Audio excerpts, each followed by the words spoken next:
Estimados estudiantes, el día de hoy quiero compartir con ustedes el tema los polígonos y su clasificación. Estamos viendo estos temas relacionados con lo que es la geometría plana, ¿verdad? O euclidiana, como les mencionaba en un video anterior. Vamos a ver entonces el día de hoy relacionado a lo que son los polígonos. Vamos a empezar definiendo qué es un polígono. Un polígono es el área de un plano que está delimitado por líneas que tienen que ser rectas. Estas son las características específicas de lo que es un polígono. Entonces, siempre tienen que haber líneas rectas. En relación a su etimología, la etimología de la palabra polígono, pues esta palabra proviene de los términos griegos poli y gono. Este término es un prefijo poli, significa muchos, y gono significa ángulo. O sea que cuando nos referimos a un polígono, es una figura que tiene, pues, muchos ángulos y podría ser acá desde 3 en adelante, ¿verdad?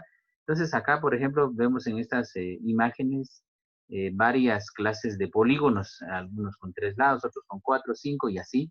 Entonces cada uno de ellos tiene nombres específicos y una clasificación de acuerdo a los lados, a los ángulos que tienen también. Veamos entonces algo relacionado con lo que son las partes de los polígonos.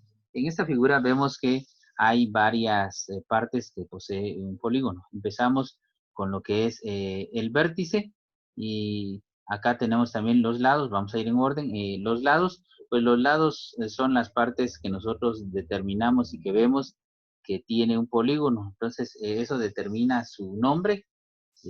Luego están los vértices. Los vértices son los puntos de intersección entre cada lado, o sea, donde se une cada lado, ahí esos son los vértices. Luego tenemos los ángulos. Los ángulos son los espacios que quedan entre lado y lado. Y entonces, dependiendo de cuántos lados tenga, así van a ser los ángulos.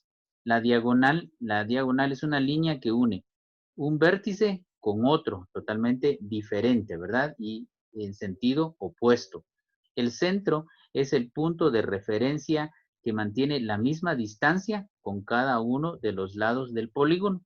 En el caso del radio, pues es la línea que parte del centro y va hasta uno de los vértices. No tenemos que confundirnos con lo que es el apotema. El apotema es totalmente diferente porque en el apotema nosotros vemos que es una línea que sí parte del centro, pero no va a los vértices, sino que va al centro de cada uno de los lados. Entonces, esa es la diferencia entre lo que es apotema y lo que es radio.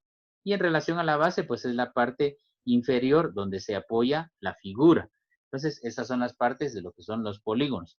Veamos ahora, entonces, en cuanto a su clasificación, los polígonos se pueden clasificar en dos grupos. Primero tenemos según su forma.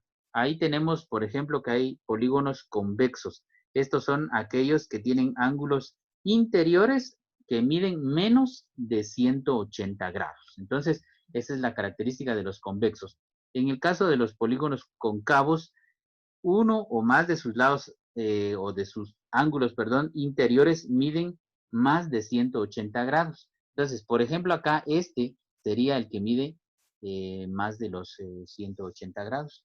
Entonces, también este vemos que de esa manera tienen ángulos pues menores que 180 y mayores que 180 grados. Luego, otros que están también dentro de esta clasificación son los polígonos regulares, son aquellos que tienen todos sus lados del mismo tamaño o de la misma medida, y en caso de los polígonos irregulares, pues las medidas de sus lados no son iguales, sino que son totalmente diferentes. Vean, este polígono que es un pentágono, este también es pentágono, pero solo que es un irregular, porque los lados de la parte de arriba, pues no corresponden a los que están en la base, entonces por eso es irregular. Ahora veamos el otro grupo de polígonos que es de acuerdo al número de lados que tienen. Entonces, así van a recibir nombres específicos dependiendo de cuántos lados tengan. Así conocemos estas figuras que nosotros aprendemos pues desde la primaria, lo que es el triángulo, el cuadrado. Hay una clasificación específica de los polígonos que tienen 4 lados que se llaman cuadriláteros. Luego seguiría el de 5 lados, pentágono, 6 hexágono, 7 heptágono, 8 es el octágono, el que tiene 9 se llama encágono, el que tiene 10 se llama decágono, y así sucesivamente, o sea que podríamos seguir clasificando muchos más dependiendo del número de lados que tengan los polígonos. Muy bien, entonces de esa manera compartimos con ustedes esta temática y esperamos que ustedes puedan seguir aprendiendo la parte teórica relacionada con lo que es la geometría plana.